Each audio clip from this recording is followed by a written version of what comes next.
السلام علیکم۔ ہم سب کے ذہن میں یہ سوال ہوتا ہے کہ ہم ماہ رمضان میں ٹائم مینجمنٹ کیسے کریں۔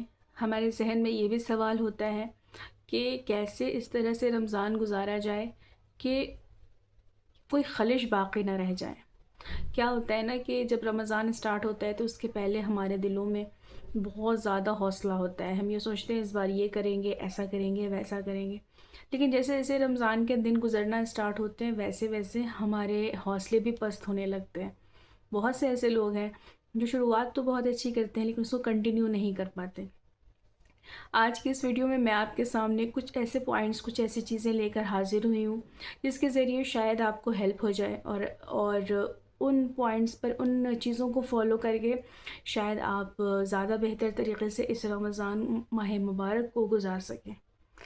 ہیلو ایوری ون، السلام علیکم، welcome back to my channel. کیسے ہیں آپ سب؟ امید ہے آپ سب خیریت سے ہوں گے۔ تو آج میں آپ کے سامنے ایک بہت ہی خاص، بہت ہی اہم ٹاپک لے کر آئی ہوں۔ ماہ رمضان میں جب بھی ماہ رمضان شروع ہو تو میں نے علماء کو کہتے سنا ہے کہ ماہ رمضان جب شروع ہو تو سب سے پہلا جو کام کرے وہ سجدہ شکر کرے۔ سجدہ شکر کس لیے کریں؟ اس لیے کیونکہ اللہ تعالیٰ نے اس ماہ میں ہمارے لیے قرآن کو نازل کیا ہے۔ اس ماہ میں ہمیں ہماری کتاب ملی ہے اور یہ ماہ قرآن نازل کرنے کے لیے چنا گیا ہے اور اس ماہ کے لیے ہمیں چنا گیا ہے۔ اس ماہ کو درک کرنا، اس ماہ کے فائدے اٹھانے کے لیے ہمیں چنا گیا ہے۔ اس لیے ہمیں ماہ رمضان کا بہت سارا شکر ادا کرنا چاہیے، اللہ کا بہت سارا شکر ادا کرنا چاہیے۔ تو آئیے کچھ اسٹیپ بائی اسٹیپ کچھ چیزیں میں آپ کے سامنے شیئر کر رہی ہوں۔ سب سے پہلی جو چیز ہے کہ ہمیں سحری کے بعد کیا ایسے اسٹیپس اٹھانے چاہیے جس سے ہمارا پورا دن اچھا گزرے، ٹھیک ہے۔ اور دیکھیں ہوتا کیا ہے نا کہ ہمارے یہاں ہم نے سونے کو بہت غلط سمجھ لیا۔ ہم نے سنا نیند سونا بہت غلط ہے، نیند لینا بہت غلط ہے، زیادہ سونا صحیح نہیں ہے۔ میں یہ نہیں کہتی کہ دن بھر سوئیں، لیکن سونا ہمارے لیے بہت ضروری ہوتا ہے، اسپیشلی ماہ رمضان کے لیے، کیونکہ جہاں پہ خداوند عالم کہتے ہیں کہ روزے دار کی نیند بھی عبادت ہے، تو روزہ دار کی اگر نیند بھی عبادت ہے تو وہ چھوٹے چھوٹے وقفے پر تھوڑی تھوڑی نیند لے سکتا ہے، لیکن ایسا بھی نہ ہو جائے کہ پورا مہینہ ہم صرف سوتے ہوئے گزار دیں، ٹھیک ہے۔ تو یہاں پہ کچھ اسٹیپس ہیں جو میں آپ کو بتا رہی ہوں۔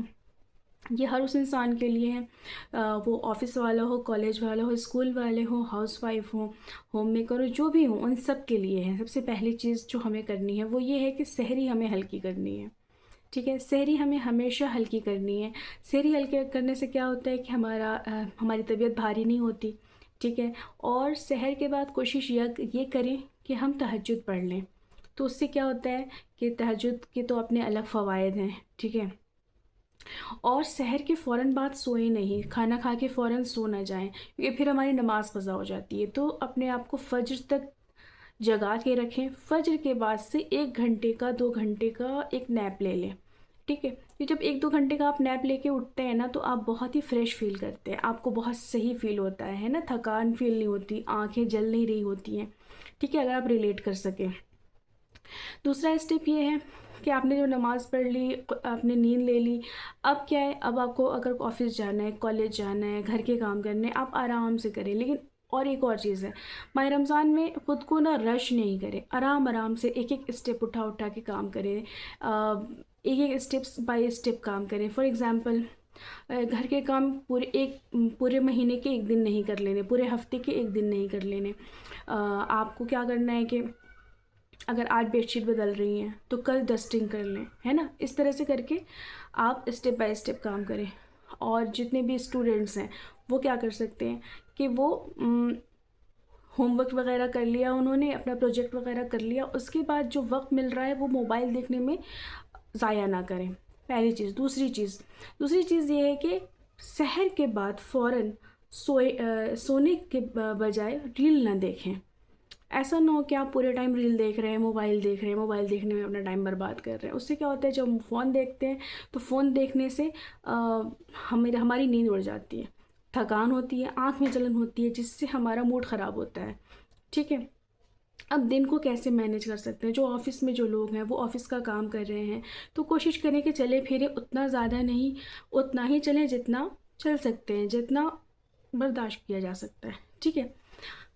اب تھوڑا سا ایک چیز میں بتا رہی ہوں، رمضان کی پری پلاننگ جو ہوتی ہے وہ کیسے کریں. رمضان کی پری پلاننگ ایسے کریں کہ ہم کیا سوچتے ہیں نا کہ ہم پوری عبادت ایک ہی دن میں کر لیں گے. ہم ایک پارہ قرآن بھی پڑھ لیں گے، ہم بہت ساری نمازیں بھی پڑھ لیں گے، نوافل بھی پڑھ لیں گے، سب کچھ پڑھ لیں گے. ایسا نہیں ہے.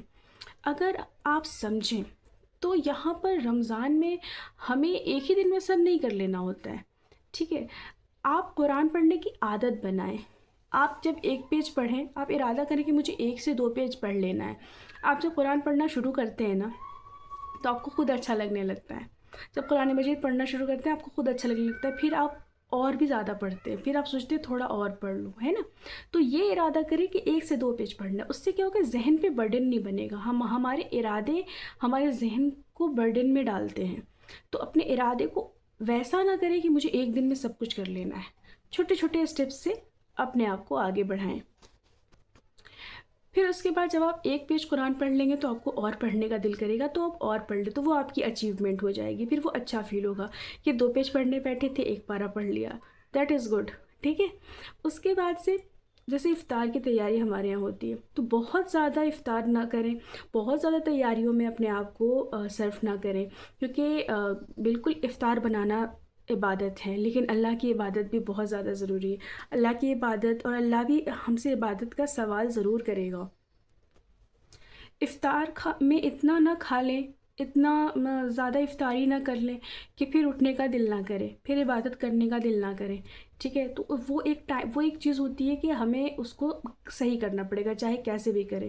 رسول اللہ صلی اللہ علیہ وسلم نے فرمایا کہ جب ہم کھانا کھائیں تو تھوڑا سا جب بھوک باقی ہونا تو اپنے کھانے کو چھوڑ دیں، بند کر دیں. تو اگر ہم ان چیزوں کو فالو کریں نا تو ہماری صحت بھی اچھی رہے گی، موڈ بھی اچھا رہے گا، اور ہم اچھے اچھے کام بھی کر پائیں گے، عبادت بھی کر پائیں گے. ٹھیک ہے. تو یہ ہے کہ جب افطار کریں تو بہت مائنڈ فلی کریں، بہت صحیح طریقے سے کریں. یہ نہیں کہ صرف جنک فوڈ کھا رہے ہیں، آئلی فوڈ کھا رہے ہیں. ایک تو وہ صحت کے لیے برے ہوتے ہیں، دوسرے پھر وہ ہمیں ایکٹیو ہونے سے روکتے ہیں. ٹھیک ہے. تو ان چیزوں کا دھیان رکھنا بہت ضروری ہے. اب یہ کہ جو ہوم میکرس ہیں وہ کیا کر سکتی ہیں، ان کے لیے جو ہوم میکرس ہیں وہ کیا کر سکتی ہیں کہ بہت دنوں کا افطار اور بہت ساری چیزیں آپ کو بنانی ہوتی ہیں. تو بہت دنوں کے لیے سے 1-2 دنوں کے لیے، 4-5 دنوں کے لیے کچھ چیزیں بنا کر آپ پہلے پری پلان کر کے رکھ لیں. بہت سارا نہ کریں، ایک دن میں سب بنانے کی کوشش نہ کریں، آپ بھی تھک جائیں گی. ہیلپ لینے سے اپنے آپ کو یہ مت سمجھیں کہ میں ہیلپ لے رہی ہوں، میں غلط کر رہی ہوں. نہیں، آپ ہیلپ لیں، کہ روزہ اگر لوگوں کا ہے تو آپ کا بھی ہے. ٹھیک ہے. اور سب سے بڑھ کر کسی بھی کھانا، کسی بھی عبادت، کیونکہ جو افطار بنانا یا لوگوں کو کھلانا وہ اضافی ہے. اصل جو عبادت ہے، جو واجبات ہیں، جو مستحبات ہیں، جو قرآن کی تلاوت ہے، ہمیں اس کا حساب پہلے دینا ہے. ٹھیک ہے. افطار کرنا، لوگوں کے لیے بنانا بالکل صحیح ہے اور بہت اس کا ثواب بھی ہے، لیکن اگر ہم اسی چکر میں اپنے واجبات کو ترک کر دیں یا اس میں دیری کریں تو یہ صحیح نہیں ہے. ٹھیک ہے. تو ان چیزوں پر ہمیں خاص دھیان رکھنا ہوگا. جو آفس والے لوگ ہیں انہیں ایسے تو اسکرین کا استعمال کرنا ہی ہے، اگر کوئی ٹیچر ہے تو اسے پڑھانا ہی ہے، لیکن گھر آ کر اسے کوشش یہ کرنی چاہیے کہ اسکرین پہ اپنا وقت کم گزاریں، اسکرین نہ دیکھیں، ٹی وی نہ دیکھیں زیادہ. ٹھیک ہے. زیادہ جو ہے وہ فون نہ دیکھیں، کیونکہ زیادہ فون اور ٹی وی دیکھنے سے کیا ہوتا ہے، سر بھاری ہو جاتا ہے، آنکھیں جلنے لگتی ہیں. ٹھیک ہے. کوشش کریں کہ اللہ کے ذکر میں یہ وقت گزاریں، کیونکہ یہ وقت بہت زیادہ قیمتی ہے. اچھا، بہت سے لوگ ایسے کہتے ہیں کہ ڈرامے رمضان میں دیکھنا حرام ہے، ٹی وی رمضان میں دیکھنا حرام ہے. دیکھیے، اگر کوئی چیز حرام ہے تو وہ ہر وقت حرام ہے، وہ محرم اور رمضان میں ہی حرام نہیں ہے. اگر کوئی چیز اللہ تعالیٰ نے حرام قرار دی، ایسا نہیں ہے کہ جھوٹ بولنا صرف ماہ رمضان میں حرام ہے.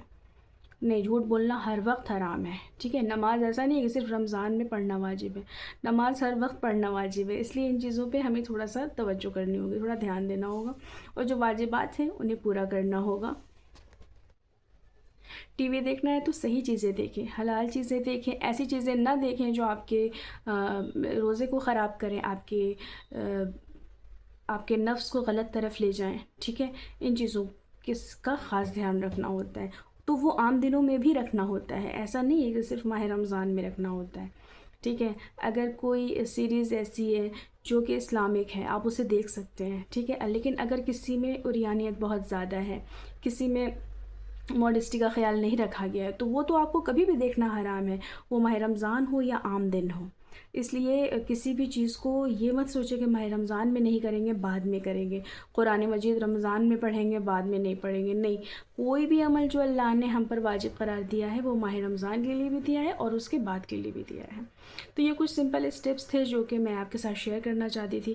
ویڈیو اگر پسند آیا ہو تو میں ایسی ایک اور ویڈیو کے ساتھ آپ کے سامنے پھر سے حاضر ہوں گی انشاءاللہ، اور کوشش کروں گی کہ میں اسٹیپ بائی اسٹیپ اور سی چیزیں آپ کو بتا سکوں۔ ویڈیو پسند آئے تو چینل کو سبسکرائب کیجیے گا، مجھے دعاؤں سے نوازیے گا۔ آپ کی دعاؤں کی طلبگار ثناء زہرا۔